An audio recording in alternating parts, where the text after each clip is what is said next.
음식을 만들 때는 당연히 정성이 들어가야 된다고 생각하고요. 실질적으로 정성뿐 아니라 식재료의 신선함이라든지 또 음식을 만든 셰프로서 기술적인 측면이라든지 관리를 하든지 그런 부분들 중요한데, 큰 틀에는 한마디로 만약 얘기를 한다 하면은 정성이라고 얘기할 수 있을 것 같고요. 정성을 들여야지 음식을 먹더라도 먹는 사람이 그거를 받아낼 수 있다고 생각합니다. 이제 예를 들긴 했었지만, 레몬이 하나 있다 생각하고 레몬 껍질을 제가 벗겨갖고 한번 꽉 깨물고, 그러니까 육즙이 입안에 들어가는데 한 번 더 깨물어요. 그러면 어떤 느낌이 드십니까? 물어봤을 때는 보통 쉬다는 느낌을 든다고 하시더라고요. 그래서 그것도 한 좋은 얘기는 하는데, 내가 봤었을 땐 여기는 레몬이라고 말로만 표현이지 레몬은 실제로 없어도 뭔가 전달될 수 있는 그런 부분들이 아마 세상에는 그런 것들이 되게 많다고 생각하는데, 정성이라는 것도 그런 개념이지 않을까 생각합니다. 정성이 제일 중요할 것 같다고 생각합니다. 짜장면을 풀이를 하게 되면 장을 튀겨서 만든 국수 요리라고 생각하는데요. 그 장이란 그 개념, 우리는 한국 된장, 고추장 그런 부분들하고 마찬가지로 장이 들어갔기 때문에 장을 갖고 만드는 음식들을 대체적으로 좋아하지 않나 생각합니다. 그것이 적절하게 한국에서 히트를 한 거라고 생각하고, 우리 한국 사람 아까 말씀한 소울푸드 같은 그런 개념으로 이제 성장이 됐다고 생각되는데, 한국에 처음에 들어왔었을 때는 중국집 혹은 청요리집은 사실 1950년 전하고 후하고 이렇게 크게는 그렇게 나눌 수 있다고 생각합니다. 그렇게 하면은 좀 더 쉽게 알 수 있다고 생각하는데, 전쟁 전에는 그 청요리집이라고 중국집들이 거의 다 중국 사람들 위주로 고객들이 형성이 됐던 것 같아요. 고관대적들이나 그런 분들도 있었지만, 근데 전쟁이 일어나고 자급자족을 한 거죠. 전쟁이 일어난 후 3, 4년 동안 이제 중국어 왕래를 못하고 그 손님들도 많이 끊어지게 되고, 또 관계도 이제 이제 전쟁이 났으니까 당연히 단교가 된 거고, 그럼 중국집들도 생존을 하기 위해서는 어쨌든 간에 이제 대중적으로 만들어져야 된다고 생각했기 때문에, 아마 그 전하고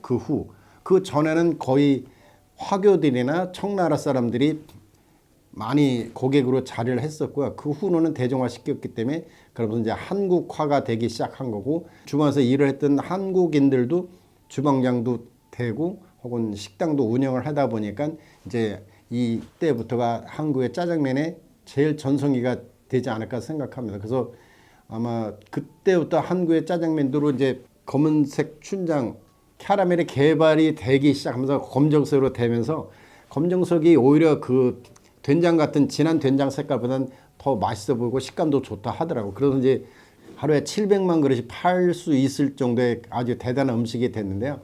근데 저는 사실 1975년부터 지금까지 거의 하루도 거르지 않고 짜장면을 먹었다 하니까 저한테는 짜장면이 인생의 짜장면이라 할 수 있다고 생각하는데, 짜장면은 모든 한국 사람들이 다 좋아하는 그런 부분은 분명한 것 같고요.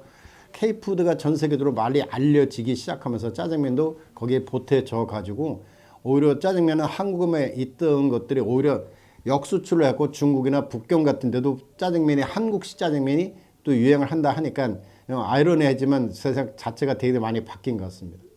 그 방송은 유명해지려고 방송을 출연한 건 아니고, 그 전에도 그런 지명도는 분명히 있었다고, 이제 잘난 척 한 건 하지만 그렇다고 생각했고요. 섭외가 들어왔었을 때는 처음에는 내가 첫 번째 생각한 거는, 내가 그래도 나름대로 이런 게 오랫동안 했는데 거기서 이겨도 나한테 큰 메리트가 있는 것도 아니지만 당연히 더 쪽팔린 거고, 물론 결과는 그렇게 됐지만, 그런 얘기를 했는데 하고 나서 생각하면서 얘기를 던지고 나서 생각하니까 또 하면 좋겠다. 왜 좋냐? 왜냐면 내가 젊었었을 때 중류를 하면서 갖고 있는 열정 같은 것들이, 그때만 해도 한 거의 10년 정도는 음식을 안 만들고 있었는데 거의 반은퇴 상황이었었는데, 그러한 것들을 하게 되면 내가 갖고 있는 열정적인 그런 마음속에 웅크려져 있는 그런 부분들을 뭔가 자극을 줘가지고 좀 동기부여가 돼갖고 또 그런 식으로 한번 해볼 수 있겠다 생각이 들고, 또 그렇게 하게 됨으로써 나이도 이제 60대 중반인데 후배들이 보게 되면은 그것도 하나의 자극제가 되지 않을까, 그렇게 하면 재밌겠다라고 생각하고 저도 한번 해봅시다 라고 하게 된 건데, 사실 지나고 나서 생각하니 괜히 했나 할 정도로 첫 판 지는 바람에 안 그래서 좀 더 뽀대 놨으면 좋긴 했는데 뭐 그것까지 얘기하기는 좀 복잡하긴 하지만 사실 너무 힘들었었고 그 흑백 요리사뿐 아니라 그때 구도광이라는 또 ENA인가 어디 그쪽에서 하는 프로가 있었어요.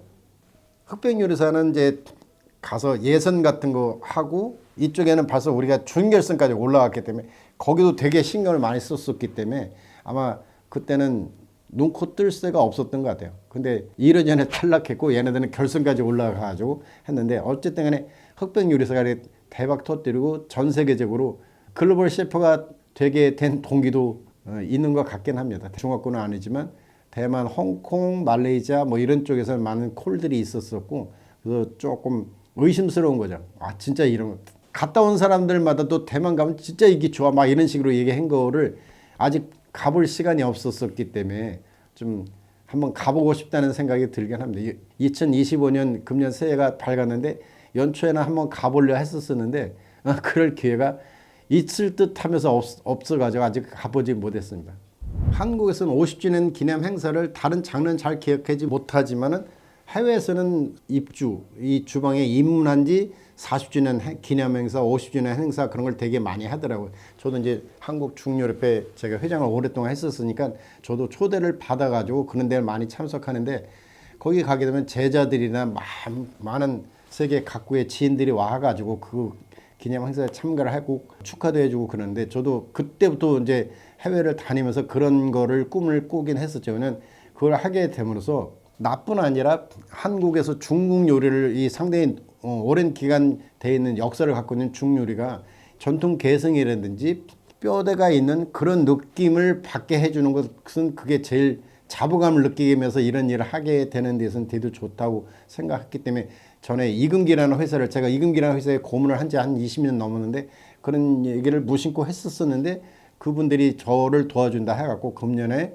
원래 작년에 하려고 했는데 작년에 시간이 별로 없었어 가지고 그래서 금년 되게 되면 이제 그 행사를 도와준다 했기 때문에 요새는 그걸 생각하고 있는데 그렇게 하게 됨으로써 중요리뿐 아니라 이런 한 장르에서 오랫동안 하게 됨으로써 좀 더 명맥을 유지해 주는 건가 혹은 그런 부분들을 이런 일을 하는 사람들의 자부감을 좀 심어주면 좋지 않을까 저를 계기로 해갖고 그런 생각이 좀 들어서 한번 진행을 해볼 생각입니다.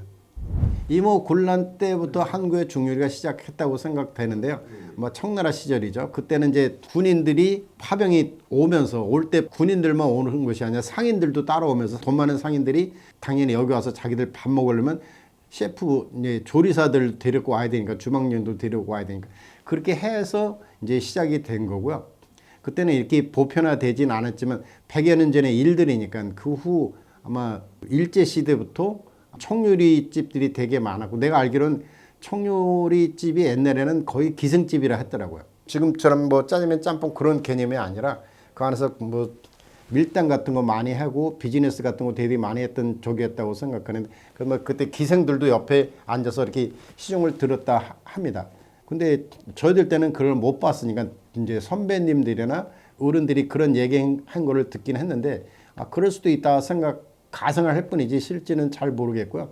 그 후로는 이제 한국의 중요리가 세월이 흘러갔고 이렇게 많이 변화가 됐는데 옛날에는 우리 같은 화교 출신들이 중요리를 만들었는데 아마 한중 수교 이후에는 그때는 직업의 선택의 여지가 별로 없기 때문에 한국의 사교는 화교들이 공부를 한 사람들 제외하고는 다 이런 중집이나 중식 셰프 생활을 하게 됐는데 한중 수교 이후에는 다양한 직업들을 다 이제 자기가 초이스를 할 수 있다 보니까 이제 전국에 한 150개 정도 되는 요리를 전문으로 한 학교가 있어요.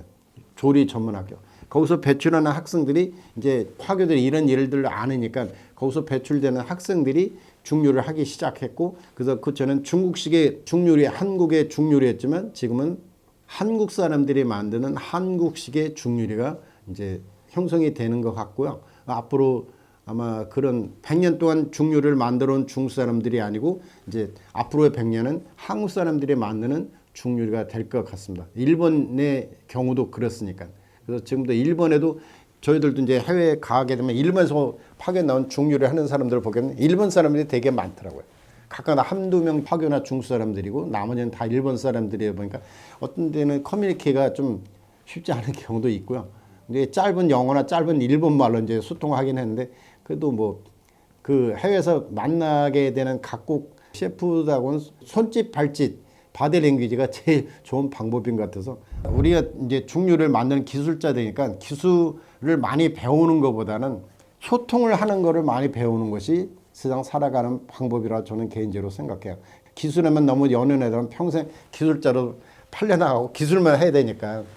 근데 그보다 더 큰 틀은 사업이나 또 세상을 더 전향적으로 살아가려 한다 그러면 기술 맨날 주면서 음식만 연구하고 그런 거는 너무 진취적이지 않고 발전적이지 않아서 후배들한테는 물론 이제 지금 인터뷰하는 거는 조리를 전문하는 사람들한테 얘기하는 거 아니니까 지금 약간 오바인 것 같아서 여기까지만 하겠습니다.